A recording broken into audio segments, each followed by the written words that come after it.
Good evening and welcome to News Review. The Chief Secretary to the Treasury, Danny Alexander, visited Gibraltar this week. The Liberal Democrat is second only to the Chancellor at the Treasury and the most senior cabinet minister to visit Gibraltar since former Defence Secretary Liam Fox in July 2011. Mr. Alexander had meetings with the Chief Minister and the Deputy Chief Minister at No. 6 Convent Place. He also attended a reception hosted by the government at the Garrison Library to celebrate Europe Day and one by the convent in the evening. Mr. Alexander was campaigning on behalf of the Liberal Democrats ahead of their European election campaign. The government is increasing the powers to Customs and the Royal Gibraltar Police to combat antisocial behaviour linked to tobacco. The main measure will be the designation of residential estates as red zones under the Tobacco Act. Officers will be able to stop and search anyone not associated with the estate and will have the power to move people on, and shops will, as from this week, only be able to sell tobacco from 8 in the morning till 8 in the evening. The government will also be publishing a bill to reduce the number of cigarettes that can be sold to any individual at any one time from the current 1,000 to 200. Our news editor Stephen Nish first asked the Chief Minister whether the powers at the red zones could be viewed as draconian and could be open to abuse. I don't see any of our law enforcement agencies ever abusing powers like that and asking people to stop and be searched, even with the powers that they have today in the areas that they have today. This is designed for people who are actually doing things in these residential areas which interfere with the right of people who live in residential estates to enjoy peaceably the places in which they live, and to give the power to law enforcement agencies to act in such circumstances as they consider appropriate against those types of individuals who are abusing that area or buying tobacco and making a nuisance of themselves. We need to make sure that our law enforcement agents have the powers necessary to deal with the issues that are being brought to our attention, which I have pledged I will deal with them. I have dealt with them in Laguna and Glasses estates, and I'm making sure that we can deal with them throughout Gibraltar. Another measure that you're introducing is that you're restricting the sale of tobacco between 8 in the morning and 8 in the evening. Isn't this really rather ineffectual in the sense that most shops aren't open outside those hours anyway? Quite the opposite, actually. I think you'll find that one of the problems that law enforcement tell us they have been having is that people who have retail outlets have been opening at night and in the cover of darkness, allowing large quantities to be taken from their shops, and those are the ones that we've seen in recent weeks manifesting themselves in exportations other than from appropriate areas. And by doing this, and unfortunately, of course, this will affect all retailers, not just those who have acted improperly, it will affect all of them, but we are making sure that we're shutting that loophole, but not in a way that affects supermarkets and petrol stations, which have been doing a legitimate trade. And as you rightly say, many legitimate retailers are in any event closed between the hours of 8 p.m. and 8 in the morning in any event. Is there a particular reason why supermarkets and petrol stations have been exempted? Because they haven't in any stage been identified by law enforcement agencies as being involved in the type of trade that we need to curtail. You're also going to restrict the number of boxes that can be kept in any one shop to 30. I would have thought that there wouldn't be space in most shops for much more than that anyway. You would have thought so. And the interesting thing is that we need to ensure that by providing for these quantities, what we're doing is curtailing the sort of illicit activity that I'm telling you it has been brought to the government's attention is sometimes being undertaken by some retail outlets. Look, it may be that we can change that in the future. It may be that we can look at those quantities, and where there is a legitimate reason for having larger quantities, maybe a shop that happens to be particularly large and retails a very large number of different types of tobacco, it may be perfectly appropriate in such an instance that they are able to be holding more tobacco in any particular period of time. But at the moment, it is necessary to take these draconian steps in order to ensure that we curtail activity which has come to law enforcement's attention and which is contrary to what we want to see going on in Gibraltar. This won't happen straight away, but you also intend to limit the number of cigarettes that can be sold to anyone from 1,000 to 200, but this has to go to Parliament first. This is a matter that has to go to Parliament, and it's something that will need to be debated by the Parliament. There will be a bill that will propose this measure. The reason for this measure is that if you look at the amount of tobacco that can be imported into any community, into any country in the European Union, whether it's the United Kingdom, France, or Germany, or Spain. The quantity into that blue zone, into the Common Customs Union, is 200 cigarettes. So nobody will be able to accuse us of promoting the business of people buying more than they are actually able to take into a community member state. Of course, people could go into different shops and buy in different shops, and we can't stop people from doing that. But we will be telling people, look, this is the quantity that you can take into Spain and the United Kingdom, which are the two places other than Morocco with which we have direct links. They will be aware of what those limits are, and it will be the limit that can be sold to them in any particular transaction. Now, one thing that these measures don't do is change the amount of tobacco that is considered a commercial quantity, which I believe is 10,000 at the moment. Any reason why not? Well, because we have to get the balance right. And therefore, look, there are many people who smoke in Gibraltar, and there are many people who smoke in Gibraltar and want quantities of tobacco available to them for their own legitimate purpose, i.e. smoking at home and smoking with friends. And we need to get the balance right between controlling what is otherwise a legal commodity that you can have in your possession and how much of that commodity you can have in your possession.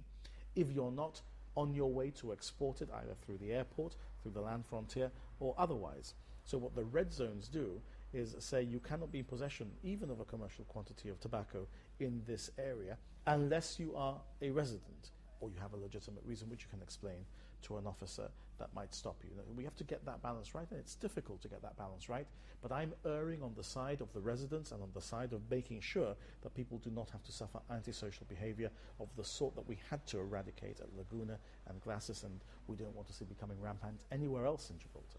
Do you foresee having to take further measures still?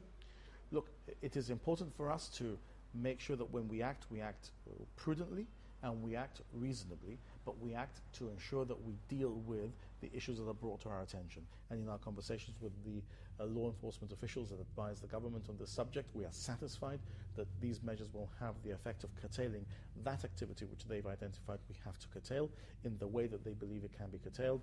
I remain open to talking to those law enforcement officials in the future about what it is that we need to do, in the same way as I remain open in talking to those who have a legitimate trade in tobacco, who might feel that we may have got the balance wrong in terms of how far we're going at this stage. They will have to understand that it's necessary to go this far now, but we will always keep our ear to the ground with the commercial entities involved also, to ensure that those who are in a commercially appropriate and legitimate trade do not suffer, and we may in the future be able to recalibrate things in a different way.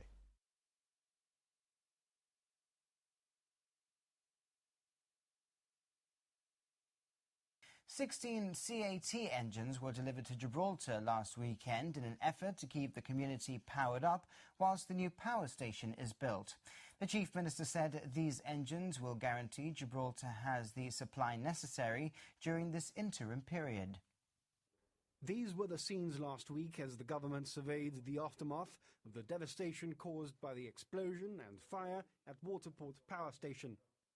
Waterport Engine 1 is out of action and is bound to be for the foreseeable future. These new Caterpillar XQ2000's diesel engines had been ordered before the fire, but they couldn't have come at a better time. They will be relieving the old engines at Waterport until the new power station is built. Well, this is hugely important because this will now ensure that Gibraltar has the security of supply that we need as a modern community, as a modern economy. We will have the generating capacity that we need, not just now in spring and in autumn, but at peak times in summer and in winter. And whilst the new station is being developed, it's important that we do have that capacity, especially now that engine number 1 at Waterport has gone, and that's why we've long been planning to have this capacity brought in. Once online, the new generators will be delivering 20 megawatts of power with another 2.8 megawatts of standby power. This is in addition to the 25 megawatts already being provided by the turbines at the northwest end of the North Moe. This is enough for Gibraltar's energy needs, but even that can't guarantee there won't be another power cut. This guarantees that we have the supply necessary. It may still be that we suffer power cuts as there is recalibration of different engines. It's not possible to say there will never be a power cut in Gibraltar, even with a new power station. But what the government must do is do everything within its power to ensure that the generating capacity there and that the distribution network is as it should be. That's what we've been doing for the past 2.5 years. This ensures that the supply is there, the work on the distribution network is happening, and the tender to award the new power station will soon be made public. Following last month's Waterport station fire, the Chief Minister also reveals that the result of the tender process for the new power station would be announced in May.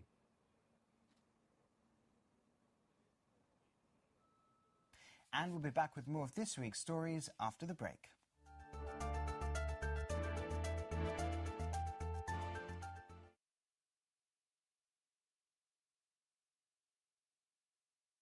Europort Office Suites, Gibraltar's most prestigious office building. Smart offices for smart businesses. And Europort Residential, Atlantic Suites serviced apartments. Boutique studio, 1 and 2 bedroom suites. Fully equipped for short to long stays, with regular room cleaning, free internet, 24-hour security, and use of Atlantic Suites gym, spa, pool and gardens. Ideal for modern professionals or families visiting Gibraltar. Europort.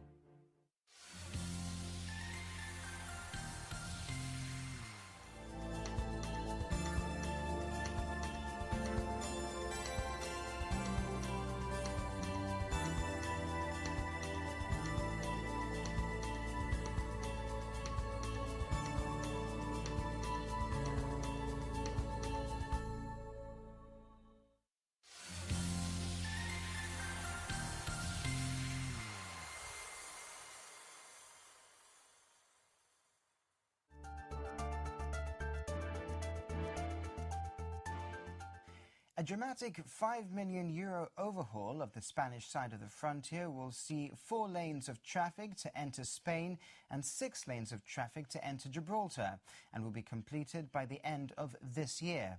This was according to the Spanish newspaper La Verdad, who have published architects' designs commissioned by the Customs Border Agency. Following a visit by its experts last September, the European Commission recommended to Spain that it revises border arrangements to make the best use of space and invited Spain's authorities to make use of European funding for this project. The Commission's letter to Spain last November observed that the 6 lanes of traffic on the Gibraltar side converted to just 2 on the Spanish side, one of which was a red channel for Guardia Civil to check for tobacco smuggling. It's also noted there were only 2 lanes of traffic in the access road heading into Gibraltar. The Commission asked Spain to make changes in order to improve traffic flow across the border and said it would make funding available for this purpose. The improvements on Gibraltar's side have been well documented. They include an automated queue management system and security cameras to monitor traffic flow as well as the volume of pedestrian access. However, Spain has been somewhat silent on its side of things until now. A document prepared for the Agencia Tributaria, Spain's border control agency, and obtained by La Verdad lays out the plans for a €5 million investment which largely follows the Commission's recommendations. The first phase, a review and reinstallation of electricity works, has apparently already been completed. The next phase will see the demolition of the existing police quarters. A garage with vehicle scanning equipment will be built in its place. A third phase will see the construction of purpose-built facilities for the Policía Nacional, and this will be followed by the main event, a transformation of the traffic management network. 4 lanes will be created to enter Spain, 2 green and 2 red channels, and 6 channels of traffic will be created to enter Gibraltar. There are also plans for new customs buildings as well as a new paved pedestrian access. One of the last phases will see the construction of police control marquees and new parking facilities. According to the plans, the new system will separate regular vehicle access from those vehicles marked for inspection and should improve traffic flow.